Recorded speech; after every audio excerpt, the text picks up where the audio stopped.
नमस्कार, खबरों का डेली डोज देख रहे हैं आप और मैं हूं राकेश कुमार। शाम का वक्त हो चुका है, जाहिर सी बात है देश भर की जो बड़ी खबरें रही हैं उन पर हमारा पूरा ध्यान रहता है और आपका भी ख्याल रहता है कि उन खबरों से आपको रूबरू कराया जाए। दरअसल आज आपको लेकर के चलेंगे उत्तर प्रदेश की राजनीति के लिए, और उत्तर प्रदेश की सियासत में इन दिनों उबाल है। ये कहानी आपको बताएंगे तो शायद आपको हंसी भी आएगी और एक प्रकार से ये भी सोचने पर मजबूर कर देगी, क्या वाकई में राजनीतिक व्यवस्था में जातियों का महत्व इतना जबरदस्त है। 23 दिसंबर की शाम को एक बैठक का आयोजन होता है कुशीनगर के बीजेपी एमएलए पीएन पाठक के आवास पर। दरअसल 40 से 50 गाड़ियों में बीजेपी के विधायक पीएन पाठक के आवास पर पहुंचते हैं और बाकायदा लिट्टी चोखा के सहभोज का आयोजन किया जाता है। इस सहभोज के बाद में चर्चाएं शुरू होती है, वो भी राजनीतिक और प्रदेश की सियासत पर तमाम बातें की जाती है। लेकिन इधर मीटिंग चल रही थी, इधर बैठक चल रही थी और उधर 5 कालिदास मार्ग पर कहीं न कहीं ये जब सूचना पहुंचती है तो वहां हड़कंप मच जाता है। आनन फानन में भारतीय जनता पार्टी उत्तर प्रदेश के प्रदेश अध्यक्ष को तलब किया जाता है और इतना कहा जाता है कि जो विधायक उस बैठक में शामिल थे सबको चिन्हित किया जाए और बाकायदा एक लेटर जारी किया जाए। डैमेज कंट्रोल की कवायद शुरू होती है और मेरे सवाल वहीं से शुरू होते हैं। दरअसल जातियों की राजनीति को लेकर के इतिहास काफी कुछ कहता है, लेकिन वर्तमान समय में क्या जातियां वर्तमान राजनीति में इतना हस्तक्षेप कर सकती है, ये सोचने वाली बात है। पूर्वांचल की इस राजनीति की बात हो, चाहे उत्तर प्रदेश की राजनीति की बात हो या राजस्थान की राजनीति की बात हो, तमाम जगहों पर राजनीति में जातियां अपना एक कद रखती हैं और जातिगत नेता अपना एक ओहदा कायम रख करके चलते हैं, क्योंकि राजनीति तभी सफल हो पाती है जब जातियां उनके पीछे खड़ी होती है। मेरे सहयोगी ब्रजेश शर्मा मेरे साथ मौजूद है और खासतौर पर पूर्वांचल की राजनीति को काफी करीब से समझते हैं।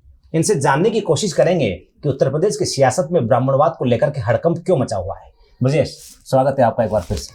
और पूर्वांचल और राजस्थान या मध्य प्रदेश, जातियां अपने आप में महत्वपूर्ण होती है राजनीति के लिहाज से, लेकिन पिछले कुछ दिनों की तरफ चलें तो उत्तर प्रदेश की सियासत में काफी कुछ हंगामा मचा हुआ है और ब्राह्मण चेहरों को जिस तरीके से टारगेट किया जा रहा है, जिस तरीके से ये चेतावनी जारी कर दी गई है कि लिट्टी भोज के नाम पर अगर दोबारा से इस प्रकार की बैठकें आयोजित की गई तो कार्रवाई की जाएगी, क्या कुछ कहेंगे, माजरा क्या है? देखिए, 23 दिसंबर की वो रात थी जब पहली बार पीएन पाठक ने एक मीटिंग का आयोजन किया था। भोज था, नॉर्मल सी भोज की कराया था। वहां पे लिट्टी चोखा का आयोजन किया गया था, जिसमें तकरीबन उत्तर प्रदेश के 42 विधायक जो ब्राह्मण लॉबी से आते हैं, जो बीजेपी से, वो वहां पहुंचे थे। हालांकि उसमें कई ऐसे विधायक थे तो पहली बार पीएन पाठक से मिले होंगे या पहली बार उनके आवास पहुंचे होंगे। और सियासत का ऐसा तूफान खड़ा हुआ कि 5 कालिदास मार्ग, जो आपकी कहा वो बड़ा सटीक बात कही आपने कि 5 कालिदास मार्ग तक हड़कंप मच गया उस रात को। और इतना हड़कंप मचा कि उसी रात तक नोटिस दिलवाया गया, उसी रात तक उनको तलब करा दिया गया। नए नवेले प्रदेश अध्यक्ष बने पंकज चौधरी, उन्होंने कान खींचने शुरू किए, बुला लिया गया सबको कि भाई साहब आपने किया क्यों, कैसे कर लिया मीटिंग आपने। तो सवाल यहाँ पर पहुंचती है, ये है कि क्या अपने समाज के लोगों के साथ बैठना गुनाह है? क्या समाज की विस्तार को लेकर, समाज की भविष्य की विस्तार को लेकर बात करना गुनाह है? बीजेपी क्या ऐसा मानती है क्या कि आप अपने समाज के साथ नहीं बैठ सकते? मुख्यमंत्री योगी आदित्यनाथ इतना आशंकित क्यों हो जाते हैं जब भी कोई समाज के नेता अपने समाज के साथ बैठते हैं, तो सीएम योगी इतना क्यों भयभीत हो जाते हैं? हमें ये समझ से परे है। और जिस तरह से आप राजनीति की बात करते हैं, आप देखिएगा राकेश जी, कि जिस तरह से राजनीति केवल उत्तर प्रदेश ही नहीं, बिहार हो, राजस्थान हो, मध्य प्रदेश हो, चारों तरफ इर्द गिर्द जातियों का अपना एक महत्व रहा है। और पूर्वांचल से लेके पूरे उत्तर प्रदेश में जिस तरह से ब्राह्मणों का एक दबदबा है, अपना एक कद है, ब्राह्मण समाज का जिस तरह से एक कद है, उस हिसाब से आप उसको इग्नोर कैसे कर सकते हैं? ब्राह्मण सत्ता मांग रहा है उत्तर प्रदेश में, पावर मांग रहा है। ब्राह्मण सत्ता तो नहीं मांग रहा है, लेकिन ब्राह्मण अपना हक मांग रहा है। आप हक भी नहीं दे रहे हैं। आप ब्राह्मण एमएलए से बात करिए, उनका साफ तौर से ऐसा कहना है कि ब्राह्मणों की अधिकारी बात नहीं सुनते, उनके नाम से उनको अछूत माना जा रहा है। अधिकारी फोन उठाने से कतराते हैं और कहते हैं कि बस एक खास किस्म के लोगों की सुनी जाएगी, खास जाति की बात सुनी जाएगी। राकेश जी, इसको डिफाइन करिए कि कौन सी वो खास जाति है जिसकी उत्तर प्रदेश में ज्यादा सुनी जा रही है? ब्राह्मणों को इग्नोर किया जा रहा है। ब्राह्मण विधायकों 42 की संख्या है, एमएलसी में 79 की संख्या है, उसके बावजूद ठाकुरवाद की हो रही है। चर्चा ठाकुरवाद की हो रही है, यानी कि ब्राह्मण वर्सेस ठाकुर उत्तर प्रदेश की राजनीति में आम हो गया है। यानी कि कई आरोप जो योगी सरकार पर लग रहे हैं कि कई अधिकारियों की नियुक्ति सिर्फ इसलिए मलाईदार पोस्टों पर की गई है क्योंकि वो ठाकुर है। ये आरोप सीधे तौर पर है। और दूसरी बात, एक अखिलेश यादव ने इस पूरे मैटर को कैप्चर करने की कोशिश की है। अखिलेश मैं यादव इसमें थोड़ा सा आपको जोड़ना चाह रहा हूँ। पूर्वांचल में आप चलते हैं, पूर्वांचल से लेके पश्चिमांचल तक और मगध तक, अवध से लेके अवध तक पूरे कोई ऐसा जगह है जहां ब्राह्मणों का दबदबा नहीं है, ब्राह्मणों की पकड़ नहीं है। तो आप कैसे इग्नोर कर सकते हैं? आप उनको कैसे हाशिए पर धकेलने की कोशिश कर रहे हैं?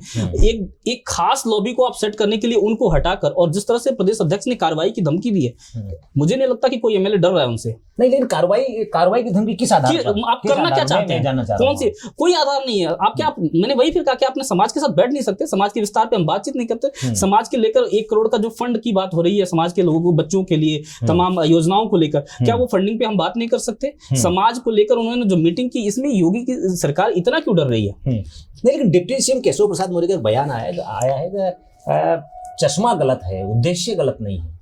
तो ये किसको लेकर के कहा गया है? चश्मा गलत है, उद्देश्य गलत नहीं है।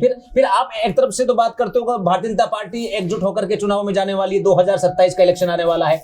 डिप्टी सीएम केशव प्रसाद मौर्य बोल रहे हैं चश्मा गलत है लेकिन उद्देश्य गलत नहीं है। तो क्या उद्देश्य था और चश्मा क्या था? चश्मा कौन पहने हुए है?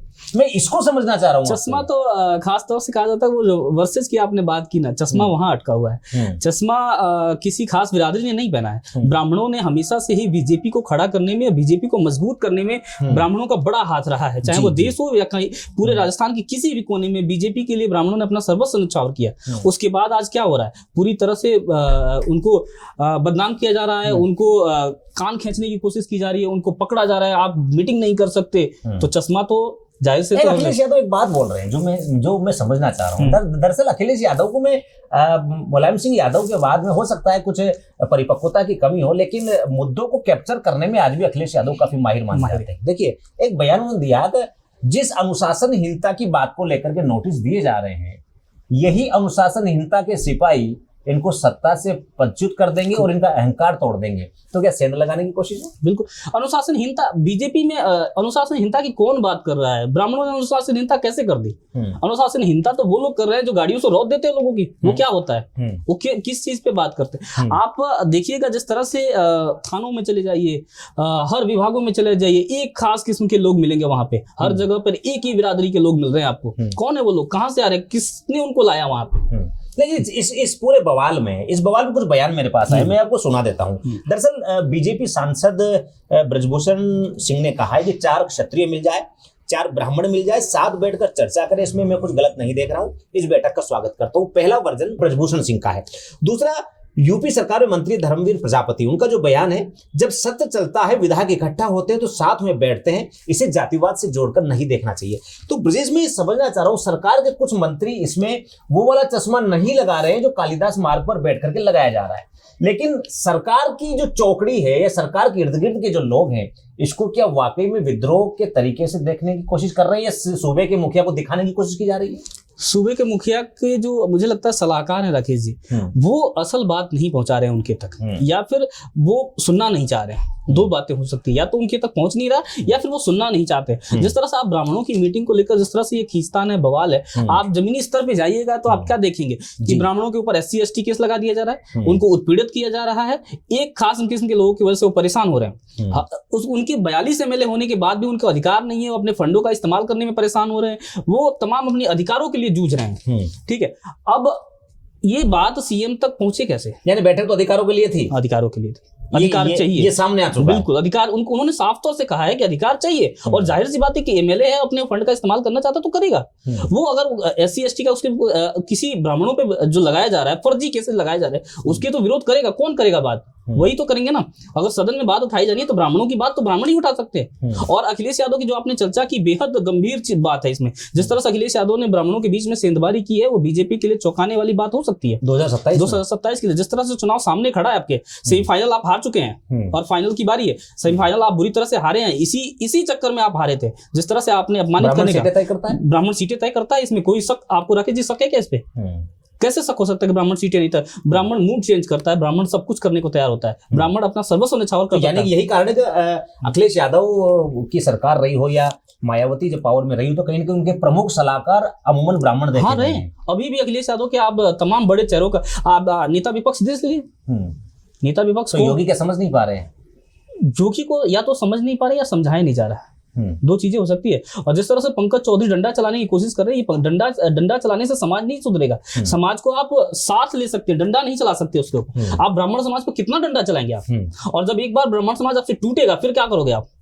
और वो मुझे लग रहा है वो दरकने लगा है, जो दीवार थी वो दरकने लगी है उत्तर प्रदेश में। अब ब्राह्मणों को अपने अस्तित्व पे खतरा लगने लगा है। यानी कि मैसेज पूरे उत्तर प्रदेश में जा रहा है कि कहीं ना कहीं सवर्ण कास्टों को लेकर के सीधे तौर पर टारगेट किया जा रहा है, खासतौर पर ब्राह्मणों को। और वो भी उस स्थिति में जब कहीं ना कहीं किसी सूबे का मुख्यमंत्री सीधे तौर पर ठाकुर है, अपने ओरिजिनल नाम में और ओरिजिनल जाति व्यवस्था में। हालांकि हो सकता है वो गोरक्षनाथ पीठ के संत हैं, लेकिन सूबे के मुख्यमंत्री में तो जाहिर सी बात है संत का ओहदा अपनी जगह हो सकता है, लेकिन जातियों की कवायद के बीच में जाति मापी जाएगी। जातियों की कवायद तब हम देखते हैं ना कि जब थानों में, विभागों में पोस्टिंग, आप देखिए हर जगहों में आपको ठाकुर नजर आएंगे, है ना? आपको चेक करना चाहिए, आपको लिस्ट निकाल के देखिए, हर जगह आपको ठाकुर नजर आ रहे हैं। ब्राह्मण इससे नहीं परेशान है कि ठाकुर है, लेकिन कम से कम जिस सम्मान के हकदार हैं वो तो हमें मिलना चाहिए ना।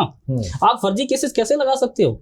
SC ST के लोगों को मारा जा रहा है, वो कौन देखेगा? उसकी बात कौन करेगा? अगर ब्राह्मणों ने ये साथ मिलकर इस पर बात कर ली तो ये गुनाह है। अपने समाज के लिए बात करना गुनाह कैसे हो सकता है? और एक पंकज चौधरी जो बीजेपी के अध्यक्ष बनकर आते हैं, कल को वो कहते हैं कि भाई साहब आप नहीं कर सकते, कैसे नहीं? लेकिन योगी क्यों नहीं सुनेंगे? योगी अगर आप ST SC आरक्षण, माफ कीजिएगा, SC ST के मुकदमे के दुरुपयोग की बात कर रहे हैं, तो योगी सरकार क्यों नहीं सुनेगी? अगर दुरुपयोग हो रहा है तो सुनना चाहिए ना। मतलब मैं ये जानना चाह रहा हूँ, उसके पिन पॉइंट बनाना चाह रहा हूँ।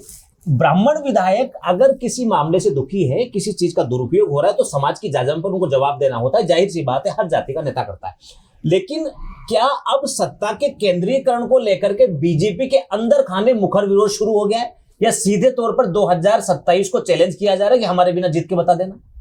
2027 का चुनाव तो योगी जी के लिए भी बहुत ज्यादा बड़ा वो बन चुका है, चैलेंज है। क्योंकि जिस तरह से ब्राह्मणों को लेकर मुद्दा हो, चाहे शंकराचार्य का मुद्दा है, शंकराचार्य का मुद्दा भी इसी में है, आप उसको भी इंक्लूड करिए। जिस तरह शंकराचार्य को पीड़ित किया जा रहा है, वो भी तो ब्राह्मण है ना, वो शंकराचार्य हैं, पीठ के स्वामी है, लेकिन वो भी जिस तरह से शंकराचार्य के मामले में तो सोशल मीडिया की महारथियों ने सीधे तौर पर शंकराचार्य को टारगेट किया और ट्रोलर्स एक्टिव हो चुके हैं। तो जिस तरह सरकार भी अपने पीछे कोई नहीं छोड़ रही है, सरकार को भी, अरे आप विकास के मुद्दे पे लड़ने आए थे, राकेश जी आप बात करिए ना, विकास के मुद्दे पे लड़ने आए थे, आप राजनीति करने आए थे, तो आप शंकराचार्य से लड़ने कहां चले गए? आप विपक्ष तो आपके लिए बैठा था ना, विपक्ष से लड़िए ना आप शंकराचार्य से लड़ रहे।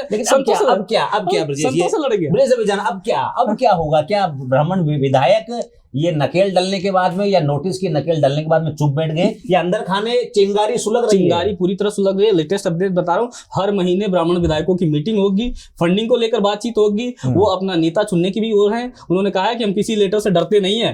पंकज चौधरी चाहे 1 लेटर दे या 100 लेटर दे, वो डरने वाले नहीं है। उन्होंने अपनी लॉबी तैयार कर रखी है और पूरी तरह से CM योगी के माथे पे एक चिंता की लकीरें होनी चाहिए। जिस तरह से ये सवर्ण समाज का सबसे बड़ा धड़ा जिस तरह से खिलाफ होने की ओर जा रहा है, आप गांव में जाइए देखिए किस तरह सरकार से मुखर हो रहा है। अपने अधिकारों की मांग, अधिकारों की मांग तो बीजेपी से वो शुरू से ही करते रहे ना, कौन देगा उनको अधिकार? बीजेपी ही नहीं दे रही है। और इसमें अखिलेश यादव को आपको निगेटिव, शायद कांग्रेस में नहीं मिला तभी वो तबका पूरी तरह से बीजेपी के साथ था। और अब आप इसमें अखिलेश यादव को नेग्लेक्ट नहीं कर सकते। अखिलेश यादव ने जिस तरह से PDA का दाव खेला है, बसपा को नेस्तनाबूद कर दिया, अब इस बार का दाव बीजेपी के लिए कहीं भारी न पड़ जाए, ये भी देखना पड़ेगा। और पूर्वांचल जो गढ़ केवल बीजेपी का ही नहीं है, पूर्वांचल अखिलेश यादव का भी गढ़ है, और वहां पर अगर बीजेपी के विधायक मुश्किल में हैं, अगर वो परेशान हैं, तो कहीं ना कहीं 2027 से बड़ी टूट हो सकती है। ब्राह्मण वोटर्स के दिमाग में अखिलेश यादव ये घुसाने में कामयाब होते हैं, ये मैसेज देने में कामयाब हो जाते हैं, तो ब्राह्मण वोट बैंक समाज कुल मिलाकर हजारों ख्वाहिश है ऐसी कि हर ख्वाहिश पर दम निकले, और बहुत निकले मेरे अरमां, लेकिन बहुत कम निकले। ये शेर मुझे याद आ रहा है क्योंकि ब्राह्मण विधायकों ने अधिकारों को लेकर के मीटिंग का आयोजन किया था, लेकिन उसका सियासी बवाल इतना बड़ा हो जाएगा किसी ने सोचा नहीं था। लेकिन अंदर खाने, जैसा कि मेरे सहयोगी ब्रजेश बता रहे हैं, अंदर खाने ये चिंगारी सुलग चुकी है, जो सीधे तौर पर योगी सरकार को तो चैलेंज है ही, लेकिन दिल्ली में बैठे हुए भारतीय जनता पार्टी के आला कमान तक को ये चैलेंज दे दिया गया है। अगर समाज की नहीं सुनी गई, अगर समाज के विधायकों को वो गरिमा प्राप्त नहीं हुई, या उन्हें इसी तरीके से टारगेट किया जाने लगा या किया जाता रहा, तो सीधे तौर पर मुखर विरोध शुरू कर दिया जाएगा, और इसका मैसेज पूरे ब्राह्मण समाज में जाएगा जो बीजेपी का कोर वोटर रहा है। समझना होगा, क्योंकि तमाम विपक्ष इस पूरे मामले पर निगाहें गड़ाए हुए हैं, चाहे कांग्रेस हो, चाहे समाजवादी पार्टी हो या बहुजन समाजवादी पार्टी हो। उत्तर प्रदेश के पूर्वांचल की राजनीति की ये खबर आपको शायद अच्छी लगी होगी। देखिएगा और विचार करिएगा, क्या